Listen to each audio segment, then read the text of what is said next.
Okay, so welcome back to the How to Podcast series. It's Dave with you. Thank you for being here. I'm doing a kind of a part 2 around the idea of what podcasters can learn from musicians.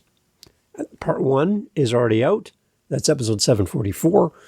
Definitely go check that out. This is kind of an addition to and a complement to that episode. And I didn't want to make that episode 744 too long because, we all got lives. So this is like a part 2. We're going to continue the conversation from here. So as we jump into episode 745, I want to just kind of recap what we've done. If you haven't heard that episode 744, please go back and listen because it's really good. And I share some stories and some examples from my podcast. I'm a musician. I've been in music for 46 years and shared some of my stories from being on stage and in the studio and performing and recording and all that fun stuff. So go back and listen to episode 744 and it'll build off what we're talking about today. In episode 744, we talked about a few segments. We talked about rehearsing before you perform.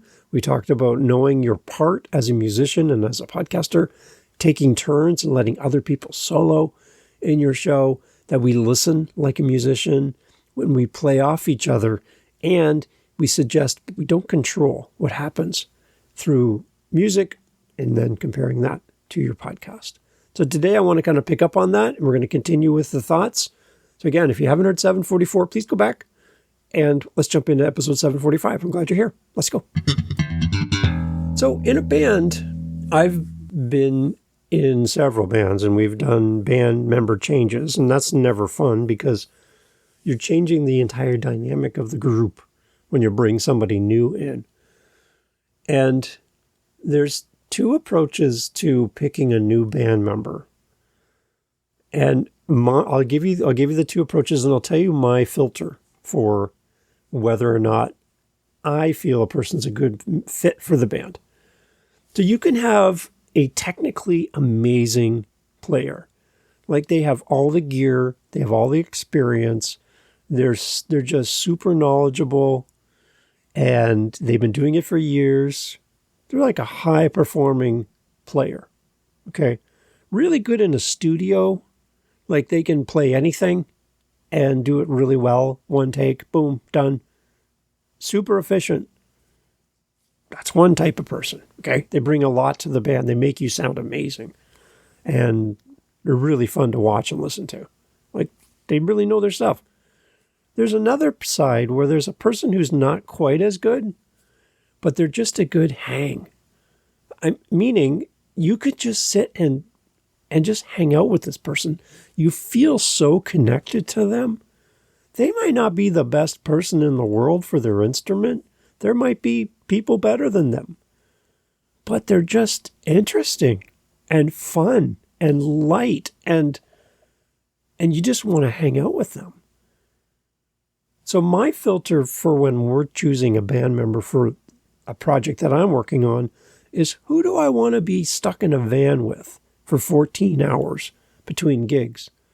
The person who is a perfectionist and perfect at what they do, but has a terrible personality and is self-inflated and full of themselves, and they don't talk to anybody else. They don't connect with anybody. They're kind of on their own, and they have no desire to be part of the group. They just want to be themselves and be the standout person that they are, which is fine. Or the person who's not quite as great musically, learning, willing to learn, willing to take feedback, willing to grow, but you just feel like you've met your next best friend, and you can talk to them about anything. And 14 hours in the van with them goes by in a second. 14 hours in the van with the person who doesn't connect with anybody is a long time to be in a van with a stranger. I'm looking for somebody who fits with the band. So when you are thinking of a co-host for your show, do you want to have somebody who's technically a great podcaster who has all the things? Or are you looking for somebody who fits? Somebody that you just have a beautiful connection with and you enjoy being around. Yeah, they may not be the best, but they're willing to take notes, they're willing to get better, they're willing to practice and improve, but they just They're just fun to talk to. Really, really fun to talk to. Think about it from that perspective. And then flip it around and answer the question for yourself, then what are you? Super technical, perfect type person who doesn't get along with anybody? Or the person who's maybe not perfect technically, but really fun and engaging person to talk to? What are you? Which one are you? Because if you're going to be in my band, I'm looking for somebody I can hang out with for 14 hours straight and it not be a waste of my time. That's how I pick my next favorite podcast. As a listener, could I hang out with this person for a long trip and not be bored? That's for me how I determine what my next favorite podcast is. That means more to me than the sound quality, the content. I'm looking for a good hang. And if I come to listen to your show, that's how I'm determining whether or not this is a show for me. You need to be a good hang. Also, in music and in podcasting, we're looking for somebody who's reliable. No band succeeds if the members don't show up. Shocking, right? Yeah, the gig starts at 7 p.m. on Friday, and it doesn't start at 8 p.m., 10 p.m., or the next day. It starts when it starts, and you need to be there. And you need to be early. You need to show up ready. You can't be rushing in while the lights come up and plugging in as the band stands there and stares at you. I've had some very interesting interactions with band members who don't know what a clock is. They have no idea. And they show up and they're frazzled and they stumble in and they're trying to set up in the dark because they miss sound check. And you're like, really? I've been here 3 hours now waiting for you to show up. And it just changes the dynamic of the band. Nobody succeeds if they don't show up. Same with podcasting. We as podcasters, whether we have a co-host or not, whether it's you just by yourself or you have a guest, we got to be consistent and just show up. People are going to tell you that consistency doesn't matter, but it does. You can't be random. You can't be unpredictable. That's the big part. Maybe predictability is more important than consistency. Somebody that we can count on. That's it. From a listener point of view and from a guest co-host point of view, maybe it's just us being predictable, being prepared, not coming in and learning the stuff in the moment, but putting in investing time before you get there to know your parts. Be prepared and be dependable for your guests and for your audience. That predictability, I think, is super important as a podcaster. Trust is built in the unseen moments behind the stage, before the lights come up, even before you hit record. That's where trust is built. And it happens by you showing up and being reliable in your space. Another part that I love about music is that we're here to serve the song and the experience for the audience. We're not here to serve our own ego. I get really annoyed with ego-based podcasters who are really just there for themselves. We are there to flatter them, build up their self-esteem, and make them feel important. It's all about themselves. It's not really about anyone else. This is really a big one for me. Great musicians don't just show off and play to show off. They play to serve the song. It's all about the song. It's all about how we all fit together for the sake of the song. Everything for the sake of the song. And as a podcaster, we're here to serve the conversation. We're here to serve the listener, and we're here to serve the purpose of the episode. If you don't know what the conversation's about, if you don't know who this is for, and you don't know the purpose of why you're doing what you do, it's very hard to be effective. You're not serving the song, you're not serving the episode, you're not serving the listener. If you're trying to just impress people, you're going to lose people. And if you're trying to connect with people, you're going to keep them. As a podcaster, we're here to connect with people, not just to impress them. So Shania Twain would say, doesn't impress me much. And when I listen to some podcasters, I can tell they're just there to impress. And those are the episodes that I tend to skip. So think about that.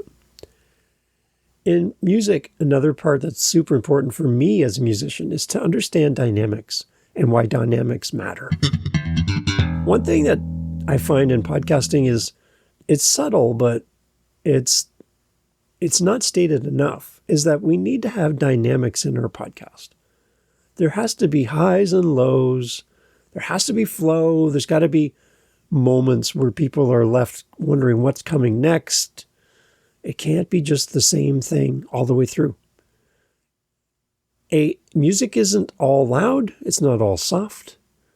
A set list can have variety to it, where the music is fast and people are jumping and clapping and then dancing and having a great time, and then slows right down. It's meaningful. It's thoughtful. Encores happen and the crowd is excited and you come out and you hit them with one of your best.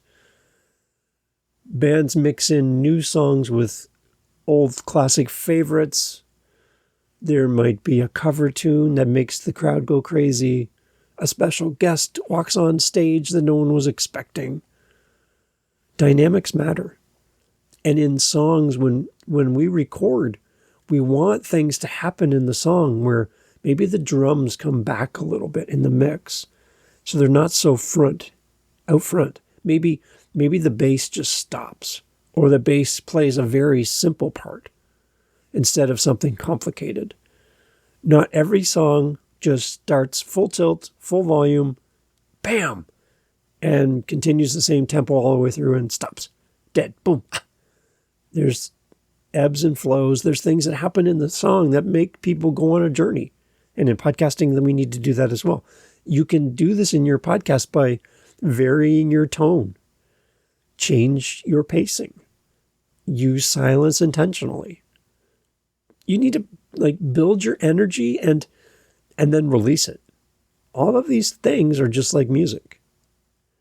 A flat delivery is going to lead to flat engagement. So play with your dynamics because they really do matter as a podcaster. Listen to the vocalists when you go to your next show or you watch music on YouTube or wherever you're watching and consuming music.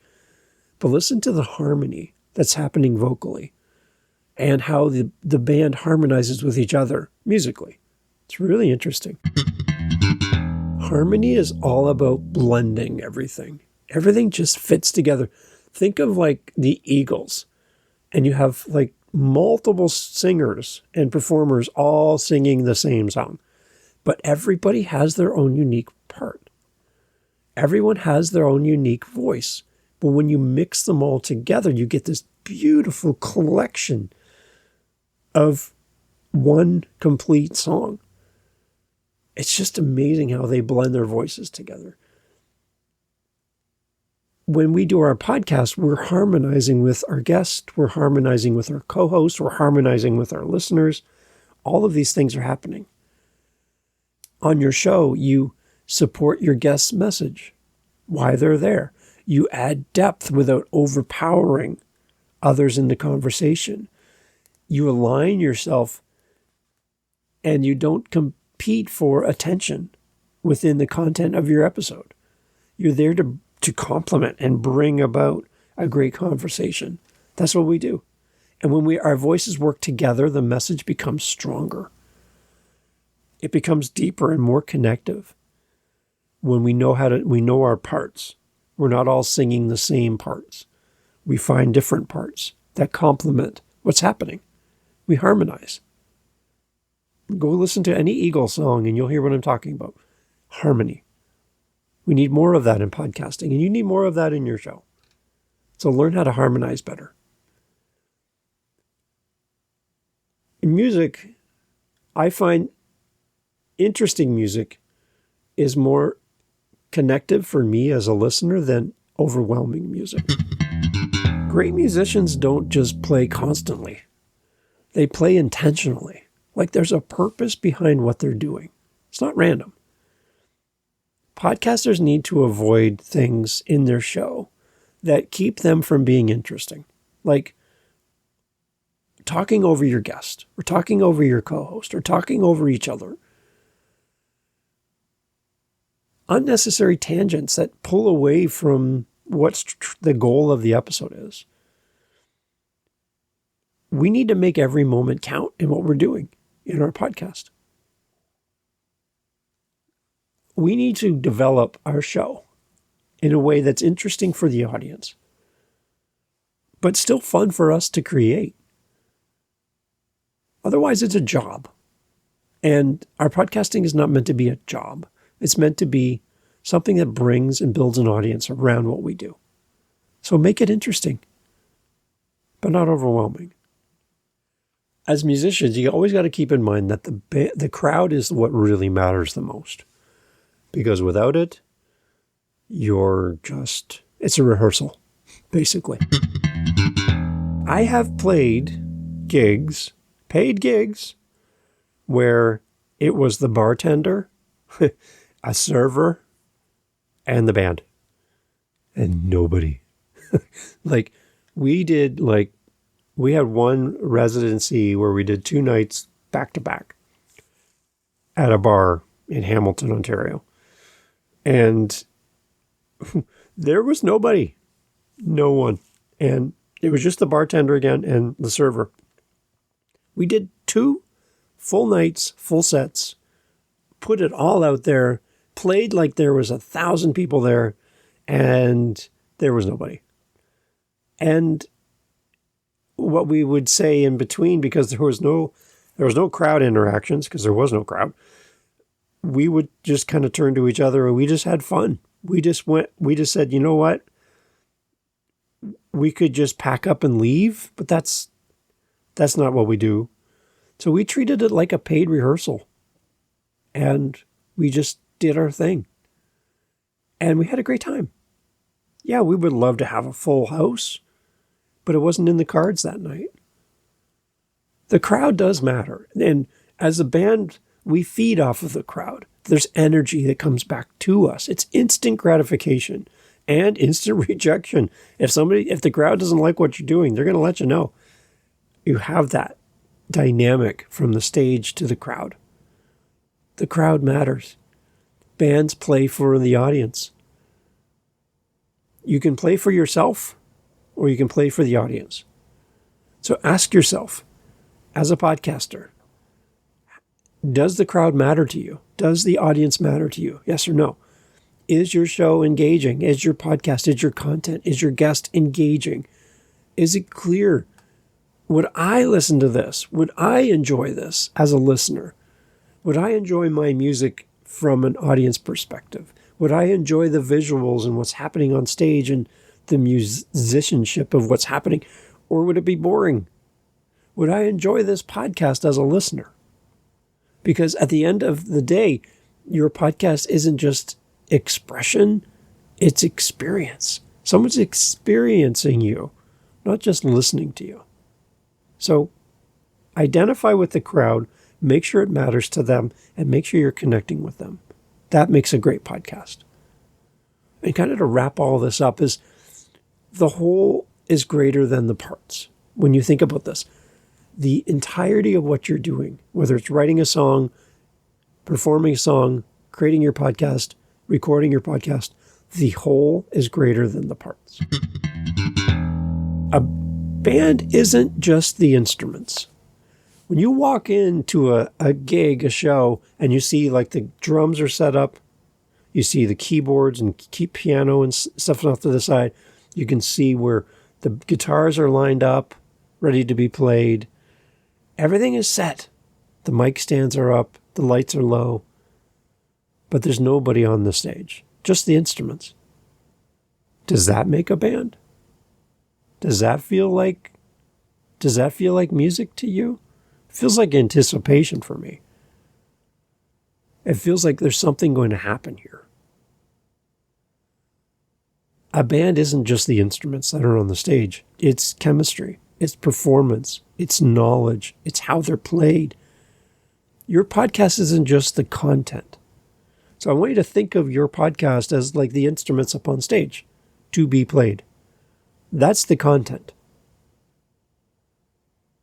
How it's delivered is you. How a band delivers their music is the band members. The instruments are there to make the music happen, but the instruments can't play themselves. Someone needs to grab them, pick them up, and bring their being into the instrument and make this thing work. It starts with the musicians and bringing life to the music. It's about chemistry. Your podcast isn't just content. It's connection. When everything works together, preparation, listening, roles, energy, all of this stuff works together, it helps your podcast to be more than just an episode. You have something that you want people to feel, not just hear. So next time you're about to hit record on your podcast, don't just think like a podcaster. Think like a band. Listen more, play smarter, create together, play off each other. Because that's where the magic lives. It all comes from how you approach podcasting like a musician approaches music and live performance and recording. The sum is greater than the individual parts. Think of it from that perspective. If you ever need help, let me know. I'd love to talk to you at howtopodcast.ca. Thanks for being here. Get out there and play some beautiful music in your next episode. You got this. Take care. So here at the How to Podcast series, we love to hear from you. You might think that we get a lot of feedback. Man, we don't. We don't get a lot because people just feel like, why bother? Like, why? Does Dave really care what I have to say? And I do. I actually do really care what you have to say. I love your input. I love hearing from you. And we've started a survey for our listening audience, which includes you right here, right now. And I'd love, love, love for you to head over to howtopodcast.ca. And you'll see our survey right there on our website. And take a few minutes, come through, answer the thoughtful questions we're asking of you to make the show better. Not just for you, but for everyone. Your feedback is really going to help shape the show. And I selfishly just want to hear from you. So if you're thinking, Dave probably already knows what I think, I don't. I really don't. I'm not good at reading minds. My wife will confirm that completely. So I don't really know what you think of the show. I don't know if you like it, if you like how long the show is, how long the episodes are, that Dave's doing 365 episodes in a year. Oh my gosh. Like, I would love to hear from you and get your thoughts on this very show right here. So head over to howtopodcast.ca, click on our survey link. It's also in the show notes for every episode, in the most recent episodes, and I'd love to hear from you. So as a listener of this here very show, your feedback can make this show so much better. So much better. And I'm not drowning in emails and voice messages and speak pipes and buy me a coffees right now. So I'm putting the ask out to you right now, as a listener of the show, and you're still here, that you take a moment, head over to our website, click the link in the show notes for any episode, and go to our survey and let us know your thoughts about this show, how it could be better, and what you love and what you're like, Dave, can you stop doing this? That would be really helpful. Thanks for being here and being part of the How to Podcast family. See you over at howtopodcast.ca. Talk soon. Thanks for being here. Bye. You're still here. Awesome. Okay, this is the bonus stuff I put at the end of the episode just for people like you that decided to stick with me to the end. You are my best friend. Thank you so much for sticking around. It helps identify this podcast episode as being meaningful, and you still being here is a great thing. So thank you. I want you to understand something about podcasting. You can totally suck at podcasting and still get so much out of it. You can be the worst podcaster in the world. You can. You could be totally terrible as a podcaster, but still walk away with the best experience ever. Not all podcasters are going to end up in the Podcasting Hall of Fame, getting awards and winning all kinds of trophies and notoriety for being the best and the best of the best of the best. There's no reason why all of us need to be the best at something. There are a lot of podcasters who are just, okay. But you know what? They're having the time of their life because they get to record and there's nobody here to tell them that you can't do what you want to do. There's nobody here to tell you that you suck at podcasting. Your audience might leave you some nasty comments here and there, but whatever. It's okay to suck at podcasting. My challenge for you as a podcaster is, what are you doing about improving? Nobody's perfect. Even the best podcaster out there still has screw-ups. It happens. You showing up and you trying to do a little bit better every episode is all that you can really commit to. Stop trying to be like someone else. Be you. Be a better version of you in every episode. And then go back and see your progress. Listen to your progress as you find your voice. I love when a podcaster identifies, finds their voice, and then embraces who they really are. And it doesn't usually happen in the first 10 episodes. Really. It happens over a period of time. So if you feel like you suck in podcasting, you might just be a total suckfest as a podcaster. That's okay. It's really okay. It's okay to not be good at something. But if you stay there and you use that as an excuse to not improve, that's where the danger lies. In anything that you do, right? You can suck at driving, but you should probably get better at it because you might hurt somebody. You can suck at painting your house. It's going to be evident that you're terrible at it because it'll be paint all over the place. But you could get better if you tried and more practice, right? You could if you wanted to. Or you can just accept that you're not good at something and never try. I think you're better than that. I think you want to get better. And that comes through practice, repetition, and feedback. If you need any of those things, need help with any of that, howtopodcast.ca. It's okay for you to suck at podcasting. It really is. Take care.